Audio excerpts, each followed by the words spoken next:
Biochemic के student थे हैदराबाद के बायोकेमिकल के स्टूडेंट में, जब बायोकेमिकल के स्टूडेंट ने हैदराबाद में अपनी पढ़ाई पूरी करी तो हैदराबाद के मेयर को एक चिंता हुई कि हमारे यहाँ जो सीवर की पाइपलाइन है, वो सीवर की जो पाइपलाइन है बहुत ज़्यादा होती है, उससे मटेरियल जो है वो एवरीडे बहुत ज़्यादा प्रोड्यूस होता है।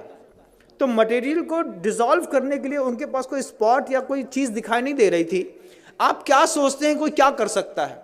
जब ये क्वेश्चन मेयर के दिमाग में खड़ा हुआ कि जो मतलब मैन का बायो प्रोडक्ट है, जो भी मल वगैरह निष्कासित होता है, तो सीवर कनेक्टेड कर दिया, सबके यहाँ के सेप्टिक टैंक हैदराबाद में अलग कर दिए।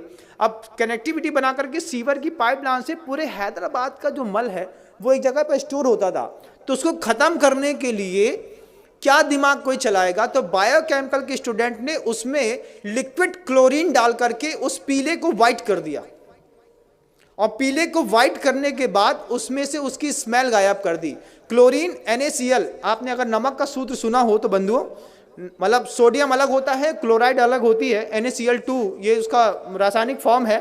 और जहां हम रहते थे पहले HGM, वहां पे Hukumchand jute mill and industries, और मतलब नमक से क्लोरीन बनाने का प्रोसेस वहीं पे होता था। लिक्विड क्लोरीन होती है, पाउडर फॉर्म में क्लोरीन होती है, गैस फॉर्म में क्लोरीन होती है, और सब अलग अलग चीज़ों में काम आती है। जो बांस के पेड़ होते हैं उसको साफ करने के लिए लिक्विड क्लोरीन काम आती है, जिससे आपका पेपर बनता है और जो बिल्कुल वाइट हो जाता है।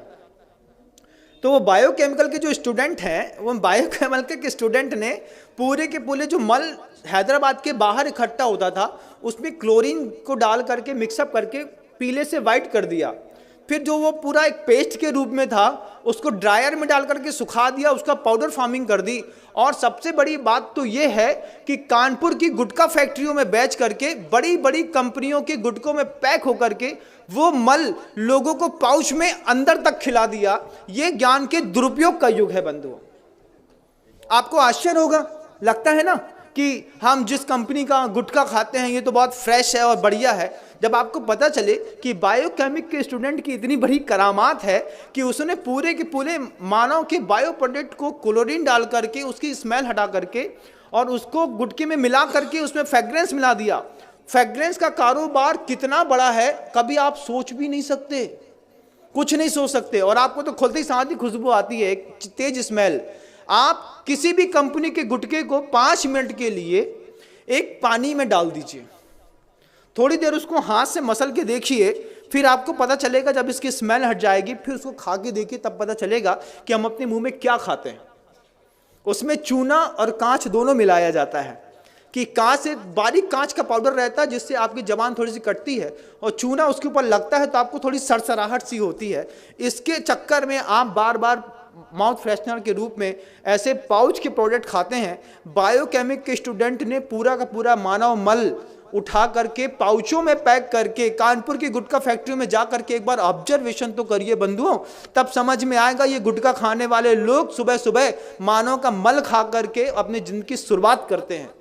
ये बायोकेमिक के स्टूडेंट का कमाल है। हड्डियों का ढेर मिलता है, दुनिया भर की चीजें मिलती हैं। स्मॉल स्केल इंडस्ट्रीज, 3 शब्द याद रखिएगा। क्या? स्मॉल स्केल इंडस्ट्रीज, ये 3 शब्द याद रखेंगे तब आपको पता चलेगा कि स्मॉल स्केल इंडस्ट्रीज के चक्कर में कैसे यूरिया से, साबुन से, शैम्पू से दूध बनाते हैं, कैसे सड़ी हुई चीज़ों से अच्छी पिज़्ज़ा बर्गर बनाते हैं और आपको खिलाते हैं। जो हमारे यहाँ का व्यंजन ही नहीं था वो सब हम आप खा रहे हैं, सब कुछ कर रहे हैं। ये स्मॉल स्केल इंडस्ट्रीज का कमाल है।